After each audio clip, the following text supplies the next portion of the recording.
Welcome to 3SN, everybody. My name is Alex of St. Delaverson, and with me is James, No Doubt Dotson, and Greg, the Mad Scientist, Bichero. It is our favorite time of year, fantasy football season, and we are back in action, ready to set the fantasy football world on fire. Jimmy, how you doing? Hey, doing well. You're right. Favorite time of year, best time of year. Time to get going. Absolutely. Yes, it's time that I'm out of hiatus and back on track and ready to go. Hey, it's like we're the mad scientists, Alex. We brought the mad scientist back from the dead. I love it. I know. See, he was on a little break there, and then fantasy football came in. He's back to life now. So it's like he's making his re-debut, and he's back and better than ever. So, but let's get right into it. Today we're going to be discussing fantasy football quarterbacks, our rankings, projections, busts, who could be a sleeper, things like that. And enough talking. Let's get right into it. Jimmy, tell us your top five, buddy. I'm the official keeper of the list, and what we've done, we've took all three of our rankings, we've combined them, we've looked at them, we've averaged them out, and figured out a consensus top 15 list here that you're seeing. So let's just go right off the bat. You know what? Let's let Greg get his feet wet again. The number one pick, and it is very close between us, but I'm agreeing with you, Greg, with Aaron Rodgers as the number one guy. Why is Rodgers top of the list? Oh, Aaron Rodgers, no doubt, is top of the list. He's got probably the most well-balanced offense out there himself. He's got some great veteran receivers. This is a team that's poised. They're ready to go. And Aaron Rodgers, I mean, Mr. Discount, Devil Check. He's just automatic. He's going to put up some great numbers. He's got Eddie Lacy out there, who's a great receiving back. No doubt about it. He's poised to put up some big numbers this year.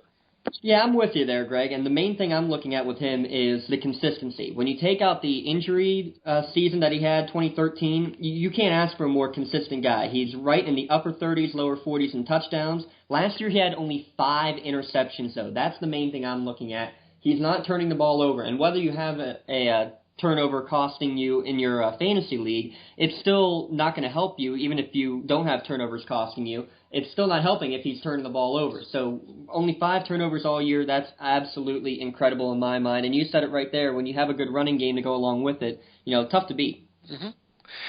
I actually have Andrew Luck at number one. Now, I agree with everything both you guys said about Rodgers, and I'm not going to, just talk about how much better Luck is or how much more of a smarter pick Luck would be instead of Rodgers. This is just kind of like 1 and 1A with me.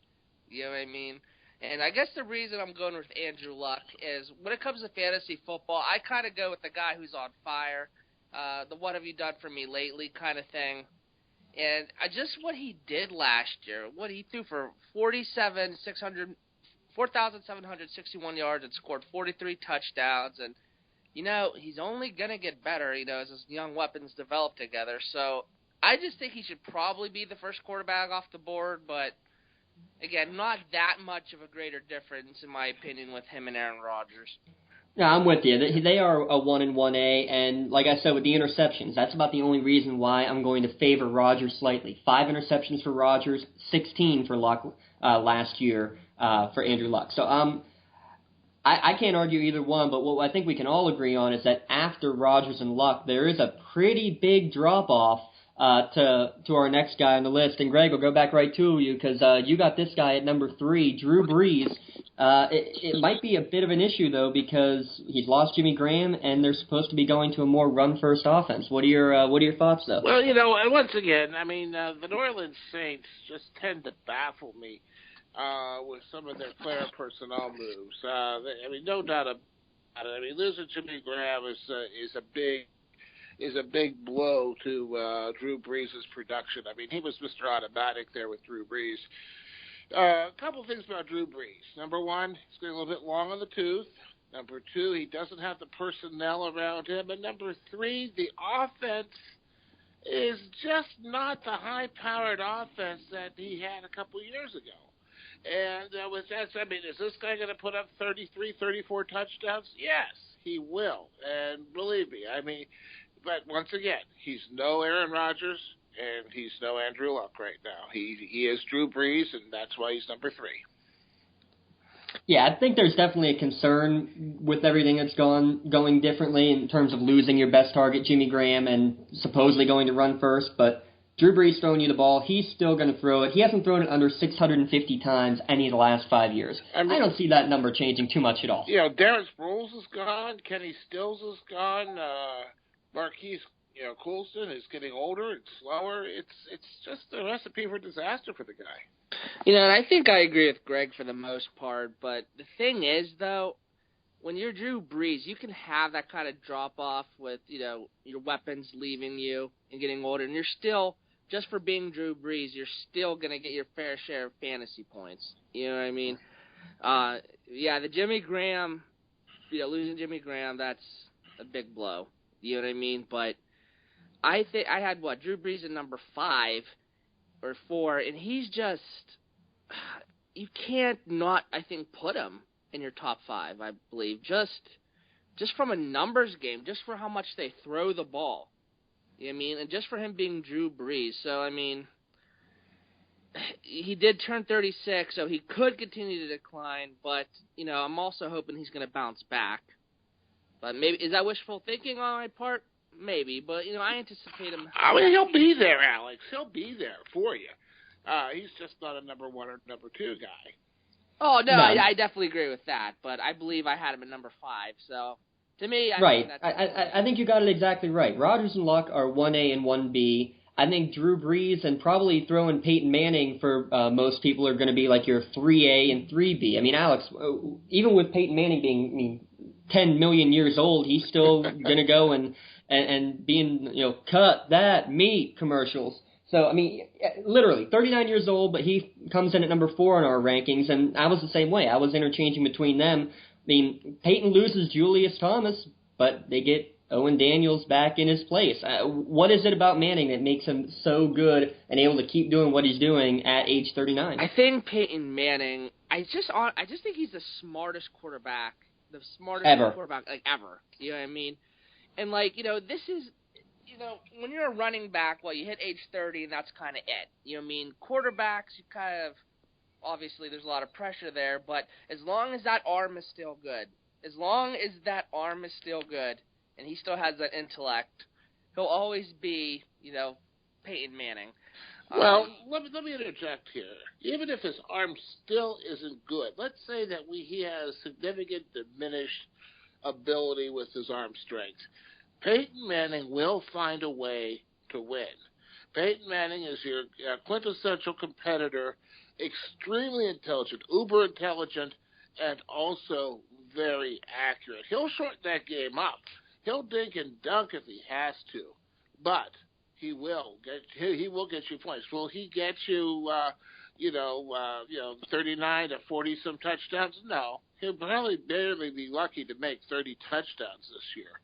But once again, he will get you high percentage passes, which in the right hands, like into an Owen Daniels type hands, could equal some big yardage and could significantly impact your team if you have him on your team. Now let's just be realistic about this here. Everybody who was a Peyton Manning owner last year was probably disappointed because he didn't match his 55 touchdowns he scored in 2013. All right, I mean we all knew it wasn't going to happen, but I think obviously people were a little bit disappointed about that. But if you take out that season and look at his other last 4 seasons dating back to 2009, he is, again, the epitome of consistency. His lowest yards total, 4,500. His highest, 4,700. His lowest touchdowns, 33. His highest, 39. He's right in the mid-30s in touchdowns, over 4,500 yards in passing yards. You can't ask for a more consistent guy. The thing that people are going to look at, though, he didn't exactly end the season well last year. A lot of people might think it's the beginning of the end. Obviously, we're not thinking that way. Alex, let me throw it back to you. Why is it not the beginning of the end? I think it's not the beginning of the end because just look where he's at. You know what I mean? Like you said, they replaced him with Owen Daniels. Greg said he'll be shocked if Peyton Manning gets 30 touchdowns. I would actually, I disagree with them. I think kind of strongly on that, just because of kind of the system they're in. You know what I mean, and just the weapons they have. I don't think it's so far fetched. I mean, yeah, 30. Yeah, he is 39, and this, for most quarterbacks, that is very late in the game. But I think Peyton Manning has a good 2 to 3 years left in him. So, I mean, I'm not going to sit here and say he's going to light it up next year, but I just think when you're Peyton Manning and that kind of system, you still have some weapons. You're going to get your fair share of points. But, it is a big drop-off compared to the first two quarterbacks. Right. I think we're all in agreement on that for sure, right, Greg? We're not picking these guys anytime. Definitely no. I mean, and I'll be shocked if we're still having this conversation on Peyton Manning next year, because I really think that this is probably his swan song this year. I really do. I mean, if he continues to struggle with that arm and with arm strength, I see him, trying to make a run for the Super Bowl again. But if he starts falling short, the guy's smart enough to basically say, you know what, maybe it's time to look at maybe doing something else with his life's work. Yeah, probably. Now, rounding out our top five, this is where, again, after these first four, it's very much up to opinion on what you're thinking right now, because our guy number 5, Alex, you have him as your 3rd highest quarterback. Greg, you have him as your 11th highest quarterback, and that is Russell Wilson. And I'll let you go ahead and give your argument first, Alex, because I'm very intrigued to hear how this one's going to go back and forth. Listen, he was a great fantasy option last year. He scrambled for 849 yards and 6 touchdowns. Now, it is unrealistic to expect him to run for that much yardage again, but perhaps he has better passing numbers this year with that new tight end they got. Now, what was his name again? Jimmy Graham. I think that's a big, big upgrade for him and a big, big fit for the Seahawks. So this kind of reminds me of the Michael Vick years, like the early 2000s. Now, he wasn't the best pure breed quarterback, and that's kind of how I feel about Russell Wilson. But just from him running so much, and they do pass the ball a decent amount, they have weapons around him. I just think just from the nature of where he's at and what they're going to do, I think he's going to have a pretty solid year. I expect something like 3,700 passing yards, 27 touchdowns, maybe like 500 rushing yards and 4 TDs. So, I'm all about what have you done for me lately. He's coming off a hot season. I expect him to have another hot season. All right, floor is yours, Greg. Why is he wrong? Yikes. Russell Wilson is nothing more than a glorified running back. This is first of all, if you're looking at Jimmy Graham as being your ultimate savior and he's going to get you the big numbers, I disagree with that. Jimmy Graham is on the decline of his career right now. I really, I just don't see the numbers happening up there with him dumping it off to Jimmy Graham like the way Drew Brees did down New Orleans. We've got a situation here where this is a run-first team. You've got, Marshawn Lynch up there. You've got, Russell Wilson is a very talented quarterback, no doubt about it. But if you remember the Michael Vick years, Michael Vick would scramble an awful lot. He really wouldn't. I mean, he's not the consistent guy. And I just don't see Russell Wilson as that consistent guy that's going to be putting the ball up in the air and getting you passing yardage. I don't see this guy as being the consistent guy that's going to get you a lot of touchdowns. He had 6 touchdowns last year. It's kind of pedestrian. Is he a good quarterback? Yeah. Is he a guy that's going to be in the top 5? No. That's why I got him at number 11.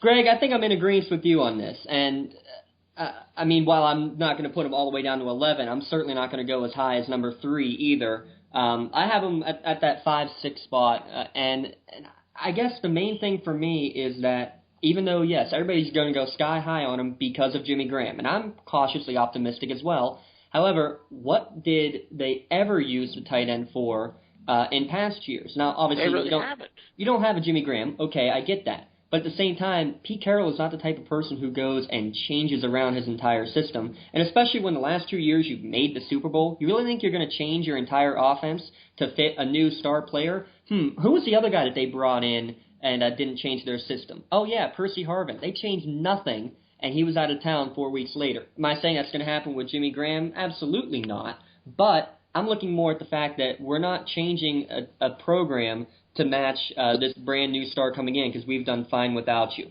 And here's the other thing about Russell Wilson. He's been in the NFL 3 years now. Guess what? His touchdown totals have decreased all 3 years. That's right, they've decreased. So keep an eye on that.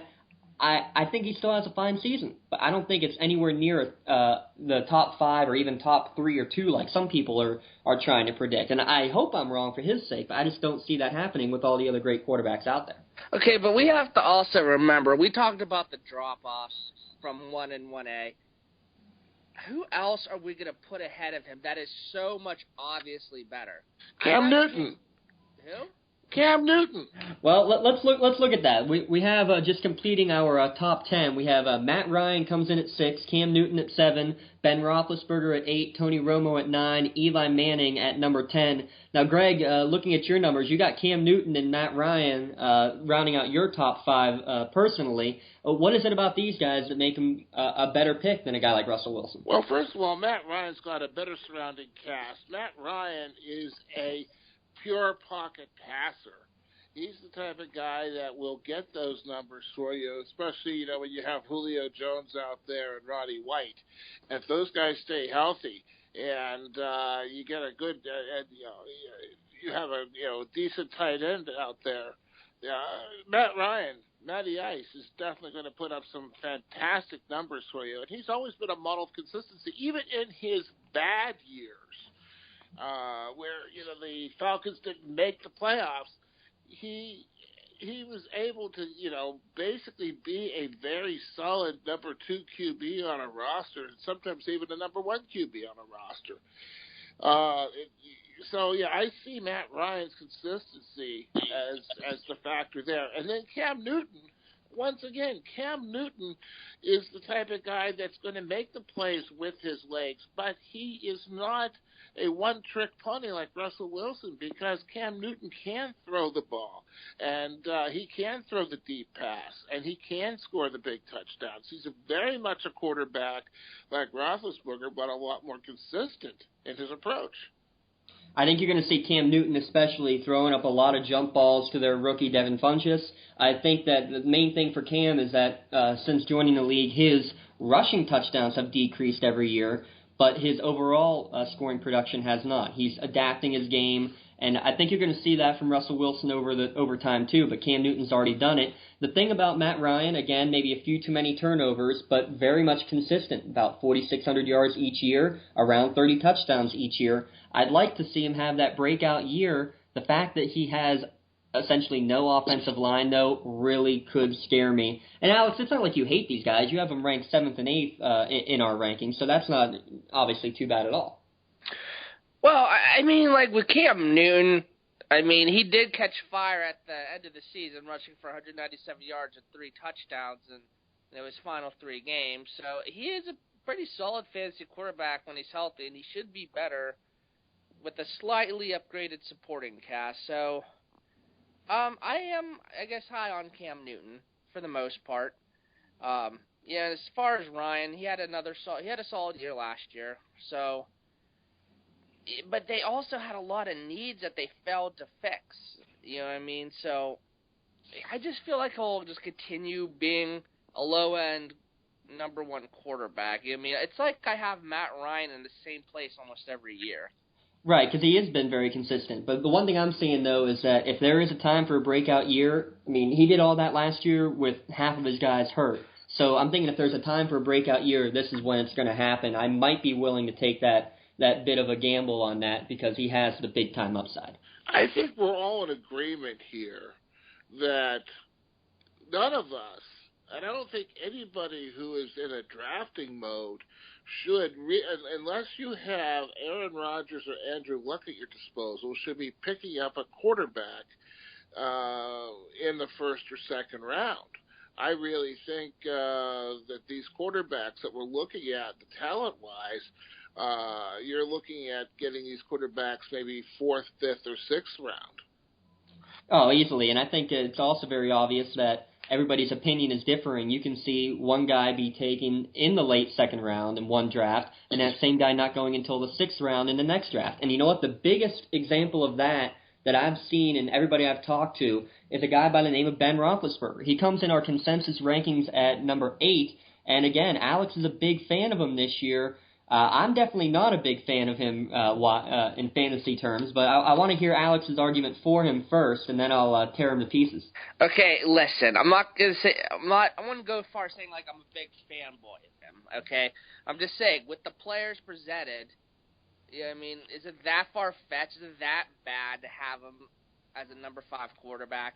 Again, I mean, he had that 2-game span last year where he threw for 12 touchdowns.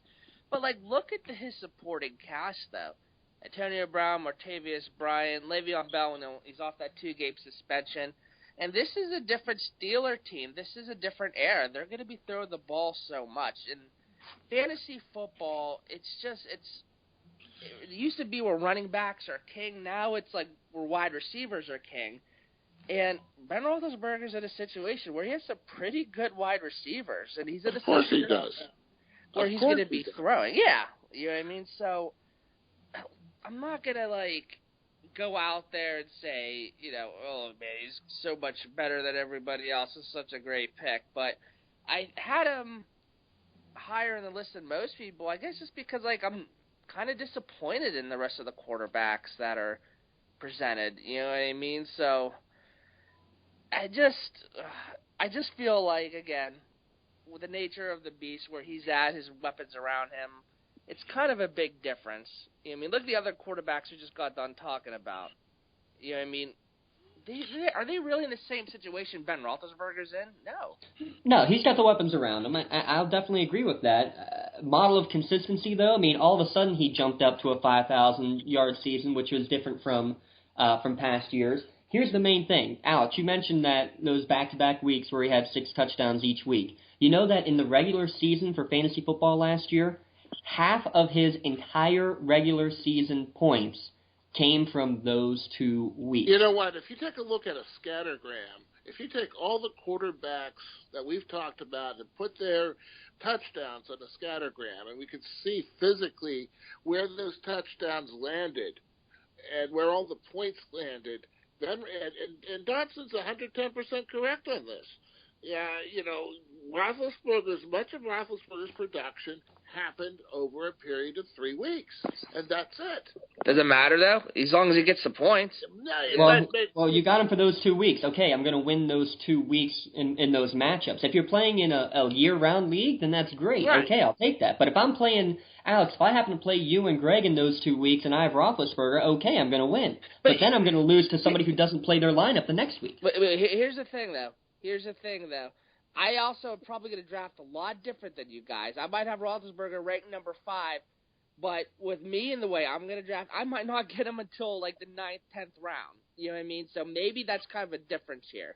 You know what I mean? And the reason why you won't get him in the 9th or 10th round is there's always going to be some homer out there in the league that's going to draft him in the 3rd or 4th round.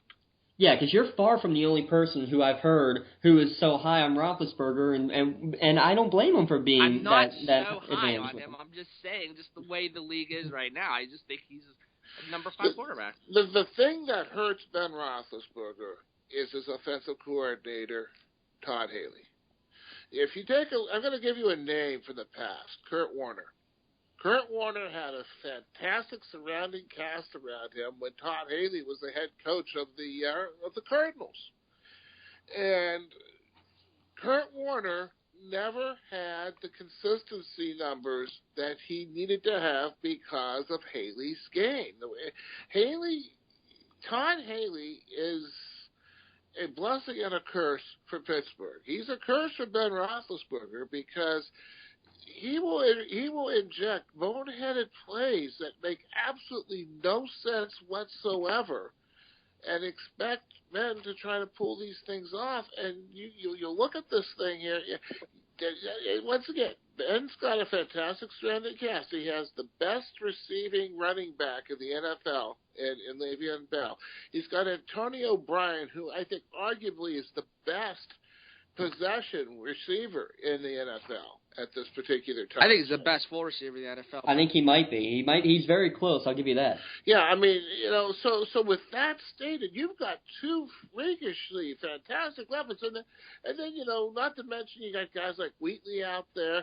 It's like, wait a second, but what holds Roethlisberger back is the game plan. And it's that herky-jerky game plan of Todd Haley that puts Roethlisberger in not the top 5, but into maybe the bottom part of a top 10. And that's about where he ends up being when you go to consensus rankings, and that's why, we give you multiple opinions, because everybody has a different opinion about him. And he's far from the only one. Another big quarterback who is under a lot of debate, and rightfully so, Tom Brady, because he's got a definite, and as of now, a 4-game suspension. Might it get reduced to 2 games? Who knows what's going to happen there? But, see, here's the thing. When you look at the fact that he's going to be losing 4 games, if you go by stat projections for an entire year, you're putting Tom Brady actually as the number 24 quarterback. Now, that's because that's over the course of an entire season's worth of numbers. But obviously, once he's back in the play, you just have to replace him for those first 4 weeks. So obviously, he's not going to be that low. The question is, where does he actually fit? He fits number 12 on our combined rankings. What are your thoughts on Tom Brady there, Greg? I'm not very high on Tom Brady at all. I mean, I've got people like Matt Stafford and Phillip Rivers ahead of Tom Brady. And it's amazing, too, because I used Tom Brady last year. And of course, when you live by Tom Brady, you die by Tom Brady. And the balls get soft after a while.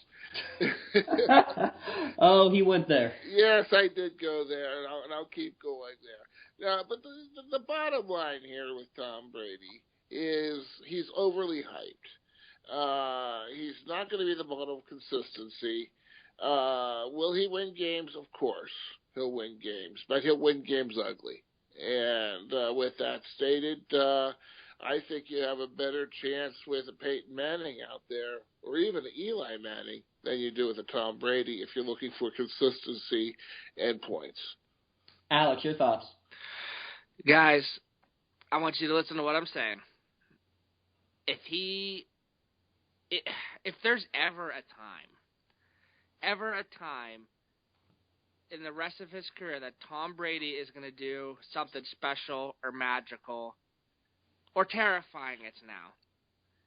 Due to the fact that he has a 4-game suspension, you can't take him that soon. But late in the rounds, there's going to be leagues where he's hovering around the last few rounds. You take him. Of course you do. Because, if you're in the 10th round and he's not taken, he's your best player out there. No doubt. Look. But you're missing what I'm saying. Go for it. Okay. Guys, remember 2007 when Patriots got caught for the whole Spygate thing? Brady was quoted as saying his whole purpose was to go out and kill teams. Right now, Tom Brady's character, his image, and his legacy has taken a big, big punch, a big hole. He is pissed. He's not rattled. He's not humiliated. He's pissed. When he gets those 12 games out there, those 12 games he has left, I think you're going to see a pissed off Tom Brady. I think he's going to light it up. I've never seen Tom Brady pissed off. I mean, I've seen. That's what I'm afraid of, Greg. I have. I tell you, just Google or YouTube some of the plays he has. You see him fired up over the littlest thing, screaming, dropping F-bombs. Now he had a whole off season to think about it. Do you know what I mean? The last time he was really pissed off, 2007, 50 touchdowns. His teammates agree with him. Julian Edelman came right out and said, "Look, you don't want to be facing an angry Tom Brady, and honestly, I don't want to either." To be honest, first of all, there's always going to be somebody in your league even if you have one of the most hardcore of leagues and diehards and everybody, there's almost always going to be somebody who comes out with a, oh yeah, I drafted Tom Brady, I forgot that he's got that suspension. Crap, now what? That's going to happen. Somebody's going to take him in the second, third round in a good number of leagues, unless you have one of the absolute diehard leagues. But even with that, somebody in those leagues is going to take him by the fourth or fifth round. I'll almost guarantee it, because there's going to be people out there who say, look, I'll take a struggling first 4 weeks because I know that he's going to make up for it and get me beaucoup points in that second half of the season, and you can ride a hot Tom Brady down the stretch into a fantasy championship. That's what I know a lot of people are thinking. That's honestly what I'm thinking. I mean, I have him ranked in my top 10 because of that, even with a 4-game suspension, because I see him going out and doing exactly that, just being angry, playing some of the best ball that he has played, whether deflated or not. It's going to be the best ball he's ever played. There it is. All right, one of the other questions that's been popping up. We had the big off-season trade between the Rams and the Eagles. Sam Bradford and Nick Foles trading places. Which one of those guys is in a better position in terms of fantasy value? We'll start with Gregory on this one. Wow, I think Sam Bradford's actually in a better position right now than Nick Foles, to be honest with you. Does the injury concern worry you, or is he going to be better off now? Of course it does, but once again, he's got to have a better offensive line around him to keep him. Yeah, I mean, this guy reminds me of Chris Chandler back in the day, Crystal Chandelier. Great arm, good accuracy. He's a poised young man, but you look at him cross-eyed, he breaks a leg. With that stated, he's definitely going to get the protection. But once again, I think the move for Sam Bradford is probably healthier for him than Nick Foles. All right, next question on the list. 2 rookie quarterbacks, Jameis Winston in Tampa Bay, Marcus Mariota in Tennessee. First of all, are either one of them worth drafting in standard leagues? Are they worth drafting in run-heavy leagues, or do they just not get drafted at all, or which one would you prefer, Alex? I just don't care about either of those guys. Like, this is something that means, like, nothing. They're not going to do anything this year. It's meaningless. Like, I'm not saying they're not going to help their franchise going forward, but this is just something that is so irrelevant. Well, I wouldn't say it's irrelevant, Alex. I think this is waiver wire potential. Let's take a look and see where they're at the first 3 weeks of the season and see, what numbers are. And if you start seeing consistency, then that's when you start looking at the waiver wire of these guys. Right, and the only reason I would consider maybe getting one of them is if you're in a dynasty league, obviously, or if you're in a keeper league, maybe you try to snag them with a last-round pick so you can keep them next year if one of them does explode. But I'm not particularly thrilled about either one of them until I see what they can do in some of these preseason games. But as of now, definitely a no-go. A couple other names who have been top 5 quarterbacks in recent years, but we have yet to mention yet. Matt Stafford, Tony Romo. They both come in around the number 10 spot on our list. Alex, which one of those two do you prefer? I would say Tony Romo. Again, I mean, who's he throwing to? Don't have to say anything else. I mean, it's just, I usually beat up on Tony Romo, and I've kind of gotten a more favorable stance over him the last few years. And while he has a tendency, not that it's all his fault, to really blow in the postseason, he's pretty solid fantasy quarterback, I think. So. Yeah. He's been increasing his touchdowns each of the last 3 years, and that's impressive even when they were so heavy on DeMarco Murray last year. So I'm probably with you on that with the slight edge to Romo. Are you thinking the same way, Greg? Yeah, I think the slight edge would go to Matt Stafford here, only because the loss of DeMarco Murray is a devastating loss because who do they have at running back? You have an imbalanced offense right now with Randall? You don't think Darren McFadden's going to return to glory? Now he's back in. D-back is like, you look at him cross-eyed, he sprains an ankle, for God's sakes. Hey, he played all 16 games last year for the record. We'll dive into him big time in the Running Backs podcast coming up. We'll get into D-back. I understand, but I just think you have an aging running back, and you have a guy that can't keep himself off the police blotter. And then you've got, then you've got Tony Romo and Des Bryant. I mean, it's like, what do you have down there? So what you have is a pass-happy offense, which, if you're going to have a team against a team with some decent quarterbacks, I just see this as a recipe for disaster. They need a better balance down in Dallas in order for Tony Romo to shine, because right now it's an imbalanced offense. And that's why I have to give the slight edge to Matt Stafford, because right now up there in Detroit, Stafford has the weapons, and it's a more balanced offense.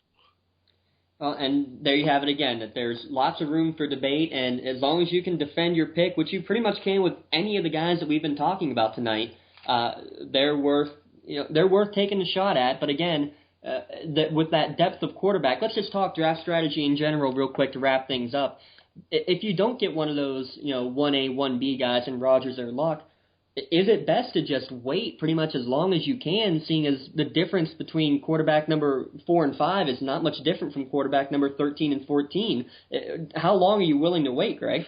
Well, once again, I mean, I've been willing to wait, to the 7th or 8th round to get the quarterback that I need, because first of all, you have to take a look at the value that's out there. Who's going to get you the best bang for your buck, so to speak? And, if I can have a consistent Matt Ryan out there and get him in the 6th or 7th round, hey, I'm going to do that. There's no use in panicking right now, because now I can load up my wide receivers and load up my running backs. Once again, Matt Stafford, coming in, if I can get him in the 8th or 9th round, or even an angry Tom Brady hanging around in the 7th or 8th round, definitely. That's the way we have to look at it. And that's the value right now, because, these 3A and 3Bs and 4A and 4Bs, they're all pretty close. Are they good? Yeah. Are they great? No. But good is serviceable. And when you have a good, serviceable quarterback who's going to get you consistent points, that's money in the bank, and that's a championship. Right, and you can get Matt Stafford as the 12th quarterback on our customizable cheat sheets right now. And you know what the difference is between him and the number 3 quarterback over the course of an entire season? You're talking about 30 points. That is less than 2 points per week. So you can be waiting almost 6 rounds, possibly even longer, and only be missing out on 2 points per week, and there's a lot bigger drop-off. Well, that is pretty much our analysis here from the Mad Scientist and the Saint, Alex DeLaverson, and, of course, the value man, Mr. Dotson. For all 3 of us, I wish you best, I wish you non-soft balls. How's that?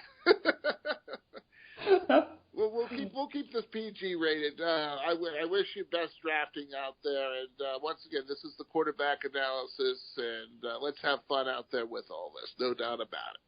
And we'll be back soon enough with running back, wide receiver, and the rest of the position rankings. And again, check out the website for our customizable cheat sheets up there. And we got everything you need. So when you have questions come draft day, come talk to us. We're here to answer any questions that you have. And it's good to be back. It is good to be back. Have a good one, everybody, and good luck on your drafts. Thanks.